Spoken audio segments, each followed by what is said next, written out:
Let me ask you something honest. Do you find yourself clearing your throat 10, 20, sometimes 50 times before lunch? You swallow, you cough, you sip warm water. It works for about 30 seconds. Then that thick, sticky feeling comes right back. It's worse in the morning. It's worse the moment your head hits the pillow at night. And nothing you eat or drink seems to fix it, not honey, not lemon, not tea. But here's what nobody tells you. In the vast majority of patients over 55 dealing with this exact problem, the throat is not the source. Something else, happening somewhere else in your body, is triggering all that mucus.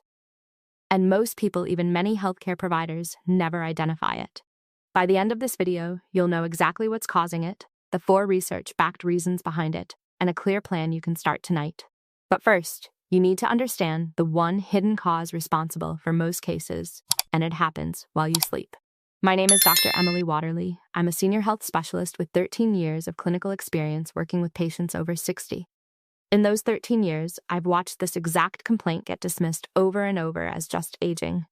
Today, I'm not going to give you generic advice. I'm going to tell you exactly what I would tell my own mother if she were sitting across from me right now, the real causes and the real steps that work. Before we name the 4 causes, I need to reframe something important. Because most people have the wrong idea about mucus itself, and that misunderstanding is why this problem never gets solved. Mucus is not your enemy. Your body produces it every single day for excellent reasons. It's your respiratory system's first line of defense. It traps dust, bacteria, viruses, and tiny airborne particles before they reach your lungs. It keeps the delicate tissue lining your airways soft and protected. The problem isn't the mucus itself. The problem starts when that normally thin, watery, easy-to-clear mucus becomes thick, sticky, and slow. Instead of moving through your airways naturally, it pools at the back of your throat. And here's something most older adults have never been told clearly. Research has confirmed that mucociliary clearance, that's the medical term for your body's natural conveyor belt that sweeps mucus up and out of your airways, measurably slows down with age. The tiny hair-like structures lining your airways are called cilia. As we age, those cilia beat slower and weaker. Studies show that nasal mucus transit times increase significantly after 60. Translation: mucus that would have cleared in minutes at age 40 can linger for hours at 65 or 70. This is why anything that triggers extra mucus production hits older adults harder and lingers longer. And here's where it gets interesting, because each of the 4 causes I'm about to walk you through becomes more powerful as we age. 1. Silent reflux, the hidden cause that happens while you sleep. The first cause is the one I want you to pay the closest attention to. It's called laryngo.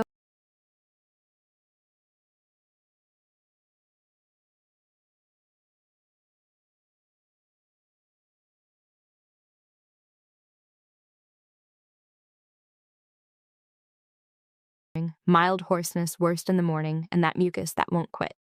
Cleveland Clinic data notes that roughly 10% of adults have LPR, and more than half of people who see a throat specialist for chronic hoarseness turn out to have it. Ask yourself honestly, is your throat worse in the morning than the rest of the day? Do you notice more clearing when you bend forward or lie down? Does your voice sound rough when you first wake up? Those patterns matter. One important note: if you take anti-inflammatory pain medication regularly for arthritis or joint pain, research shows that class of drugs is associated with worsening reflux. The mechanism involves a reduction in prostaglandins, protective substances that normally shield your stomach lining. Now, I want to be absolutely clear, I'm not telling you to stop any medication. Never change anything on your own. But this is a conversation worth having with your doctor. But stay with me, because the next cause is even more sneaky. 2. Post-nasal drip from chronic low-level sinus inflammation. The second cause is one many people live with silently because it doesn't show up the way they expect. When most people picture sinus problems, they imagine throbbing headaches, intense facial pressure, completely blocked breathing. Yes, that's one version. But in many adults over 55, chronic sinus inflammation is much quieter than that. No dramatic headache. Breathing feels mostly fine. And yet your sinuses, mildly inflamed, are producing a steady extra trickle of mucus that drains slowly and silently down the back of your throat. That's called post-nasal drip. A 2024 study of patients with chronic post-nasal drip found the average patient age was 55, confirming this is very much an over 55 problem. Throat discomfort was the most reported symptom, appearing in nearly 74% of patients. Here's the pattern. You go to bed feeling fine. While you sleep, gravity does its work. Those mildly congested sinuses drain steadily down into the back of the throat. By morning, there's a thick accumulation waiting for you. That heavy feeling. That immediate urge to clear before your first sip of tea. Now, many people grab antihistamines from the pharmacy, assuming they have allergies. Here's the problem. Antihistamines dry the mucus temporarily without addressing the underlying inflammation, and dried, thickened mucus is often more uncomfortable than the original problem.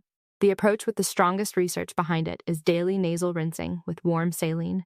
The European position paper on rhinosinusitis, one of the most authoritative documents in this field, gives saline nasal irrigation a level 1A evidence rating. A 2025 systematic review in the journal Medicine confirmed nasal irrigation as effective, safe, and low cost for reducing post-nasal drip. The key word is consistency. Daily, not occasional. Have you ever tried nasal rinsing? Tell me below. Your experience might encourage someone else watching right now. 3. Medication-related mucus, the cause nobody suspects. This third cause genuinely surprises people, because when patients think about their throat, their daily prescriptions are simply not on the list of suspects. But for many older adults, certain widely prescribed medications directly contribute to persistent throat symptoms. The most documented example is a class of blood pressure medications called ACE inhibitors, that stands for angiotensin-converting enzyme inhibitors. These drugs are widely prescribed and generally well tolerated, but they carry a recognized class-wide side effect: a dry, irritated throat and constant urge to clear it. The mechanism is well established. ACE inhibitors allow a substance called bradykinin to accumulate in the body. In susceptible people, that buildup triggers throat irritation. It is not an allergic reaction, it's a pharmacological effect. How common is this? Research in the journal Chest and across multiple studies reports the side effect in roughly 5 to 20% of users. A large study of over 27,000 patients found adults over 65 had a 53% higher likelihood of developing it compared to younger users. That makes this particularly relevant for our audience. And here's the timing detail that causes the connection to be missed. This side effect doesn't always show up right away. It can appear weeks or even months after starting the drug. So if you began a blood pressure medication 6 months ago and your throat has bothered you since, they may feel completely unrelated. They often aren't. Again, I'm not telling you to stop any medication. But if you take a blood pressure pill and your throat clearing began or worsened around the time you started it, that's a conversation worth having with your prescribing doctor. There are alternative classes, ARBs, or angiotensin receptor blockers, that lower blood pressure equally well without the same side effect. If you're still with me, drop the number 4 in the comments. I want to know who's paying attention. For dehydration and environmental irritants working together, the fourth cause is actually 2 factors working as a team. And together, they hit harder than either one alone. The first is inadequate hydration. This sounds almost too simple, but the science is compelling. Think of mucus like honey. Warm honey flows. Cold honey is thick and slow. Same substance, only the surrounding hydration changes how it behaves. Your mucus works the same way. Well-hydrated mucus is thin and easy to clear. Dehydrated mucus is sticky and pools. Here's the problem unique to older adults. Research has firmly established that the thirst mechanism becomes less sensitive with age. You can be meaningfully dehydrated enough to thicken your mucus without ever feeling thirsty. Waiting for thirst is a trap. It means you may live in a constant low-grade dehydration without realizing it. A practical target referenced in clinical nutrition guidance is roughly 30 milliliters of fluid per kilogram of body weight per day from all sources, including water, herbal teas, soups, and water-rich fruits and vegetables. The behavioral shift is to drink intentionally, not reactively. The second factor is environmental. Dry, heated indoor air during winter pulls moisture from the lining of your airways. Wood smoke, strong cleaning fumes, traffic pollution, scented candles, dry air conditioning all create low-level chronic irritation that keeps the mucus response stuck in the on position. These aren't dramatic triggers, they're background factors. Invisible, constant, cumulative, and that's exactly why they're missed. Warning signs that need a doctor, not self-management. Before I give you the action plan, I want to be honest about certain signs that go beyond ordinary mucus issues. Please speak with your doctor promptly if you notice mucus consistently tinged with blood, even a small amount. Unexplained weight loss alongside your throat symptoms. Difficulty swallowing that gets progressively worse, a persistent lump or swelling in the neck, or a major voice change that isn't improving. The vast majority of persistent throat mucus in older adults is benign and fixable, exactly what we've been talking about. But your body sometimes uses symptoms to signal something that needs professional attention. Don't self-manage those signs. See your doctor. Let me tell you about a patient I'll call Margaret. Margaret was 68, a retired school teacher who had taught third grade for over 30 years. She came to see me with one complaint that had taken over her life: constant throat clearing. It had been going on for nearly 2 years. She told me she cleared her throat so often during family dinners that her grandchildren had started imitating it. She had been to 3 different providers. Each one told her some version of "it's just aging" or "it's probably allergies." She brought me her medication list. Right at the top, a blood pressure medication she'd started 18 months earlier. The timing fit exactly. Her throat clearing had started about a month after she began it. We also discussed her sleep posture, her dinner timing, and her water intake. She admitted she rarely felt thirsty and drank maybe 2 small glasses of water a day. I sent her back to her prescribing physician with specific questions. Her doctor switched her to a different class of blood pressure medication.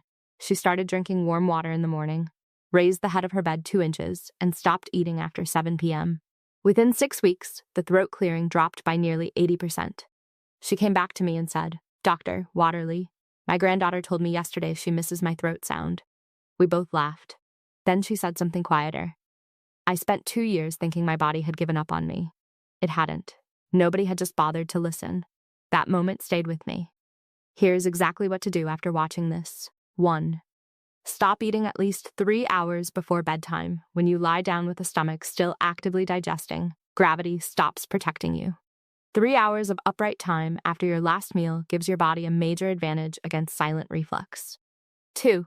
Raise the head of your bed by a few inches, use a firm wedge, or place something under the headboard legs, not just an extra pillow, which only bends your neck. Even a small incline uses gravity to keep stomach contents where they belong overnight. 3. Drink 1 to 2 glasses of warm water first thing in the morning before coffee, before breakfast, before your medications. This single habit rehydrates your body after the overnight fast and immediately begins to thin accumulated mucus. Consistently one of the most impactful changes patients report. 4. Start daily nasal rinsing with warm saline. Use a neti pot or squeeze bottle from your pharmacy. Use water that's been boiled and cooled to a comfortable warm temperature, never straight tap water. Add a small pinch of salt and optionally a tiny pinch of bicarbonate of soda. Once daily, ideally in the morning. Give it at least 2 weeks of consistent practice before judging the result. 5. Book a medication review with your doctor. Bring your full prescription list and the timeline of when your throat symptoms started. If you take a blood pressure medication, specifically ask whether it's an ACE inhibitor and whether an alternative might suit you better. Never stop anything on your own, just ask the question. 6.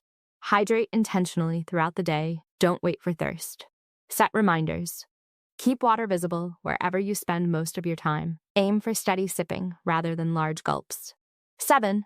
Reduce environmental irritants in your home. Use a humidifier in winter. Avoid heavily scented candles. Switch to fragrance-free cleaning products and air out rooms after using strong chemicals. Small changes, big cumulative impact. A quick word on popular remedies. Honey has genuine soothing properties. It's not harmful and can calm symptoms temporarily, but it doesn't address the underlying cause. Dairy does not create mucus from nothing. The science doesn't support that old claim. But in some people, dairy proteins can make existing mucus feel thicker. A 2 to 3 week reduction experiment is worth trying if you suspect it. And sugar in warm drinks can actually pull moisture out of your throat tissue through osmosis, so plain warm water, or warm water with a squeeze of lemon and no sugar, is the better choice. Here's what I want you to take away today. That persistent mucus in your throat is not something you have to accept as a normal part of getting older. It is a signal. And now you have a research-grounded framework for understanding what that signal might be telling you, and a step-by-step plan to respond to it. Silent reflux, happening quietly while you sleep with no heartburn to warn you. Post-nasal drip from low-grade sinus inflammation. Medication-related throat irritation now documented across thousands of peer-reviewed patients. And the combined background pressure of inadequate hydration and environmental irritants working silently against you. None of these require you to accept a life of constant throat clearing. Each has a practical, evidence-supported response. And none of them require a prescription to begin addressing. If anyone has ever told you it's just your age, I hope today gave you a very different perspective, because you deserve more than a dismissal. You deserve an explanation. Your age is not a weakness. Your knowledge is your power. And the moment you understand what your body is actually telling you, you stop being a passive passenger and you become the driver again. Everything I've shared today is general health information based on 13 years of clinical experience and published medical research. Every person's situation is unique. Before making any health decisions, especially regarding medications, please consult your own doctor. If this video helped you or someone you love, share it. That one share might save someone 2 years of being dismissed. Subscribe to Dr. Emily Waterly for more honest senior health insights, and turn on the notification bell so you never miss what's coming next. Take care of yourselves. Stay informed. I'll see you in the next one.